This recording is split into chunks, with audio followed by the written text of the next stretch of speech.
நியாயமே கிடைக்காது சார். எங்கள் ஊரை பொறுத்த வரைக்கும் எல்லாம் அரசு அதிகாரி கையில் தான் இருக்குது, போலீஸ்காரங்க கையில் தான் இருக்குது. இன்னும் இருக்கிற பசங்களுக்கு எதுவுமே இருக்கக்கூடாது, நடக்கக்கூடாது. அந்த அளவுக்கு பாதுகாப்பு கொடுங்கன்னு தான் நாங்கள் கேட்கோம். எங்களோட கோரிக்கை அதுதான், பாதுகாப்பை கொடுங்க. அதே மாதிரி இழந்தவங்களுக்கு என்ன கொடுக்கணுமோ அரசாங்க ரீதியாக அதையும் கொடுக்கணும். சாதி வெறியால் தான் வன்முறை பிறக்கிறது என்பது பொது பார்வை. ஆனால் சாதிக்காகவே வன்முறை என்பதே உண்மை. வன்முறை மூலமே சாதி தக்க வைக்கப்படுகிறது.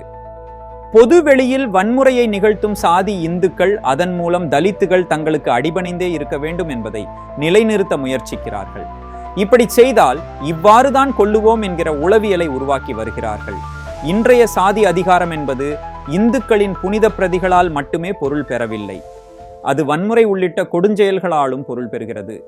காரணங்களை உருவாக்கி தலித்துகளை படுகொலை செய்த காலம் சென்று தலித் என்றாலே படுகொலை செய்யும் காலமாகிவிட்டது.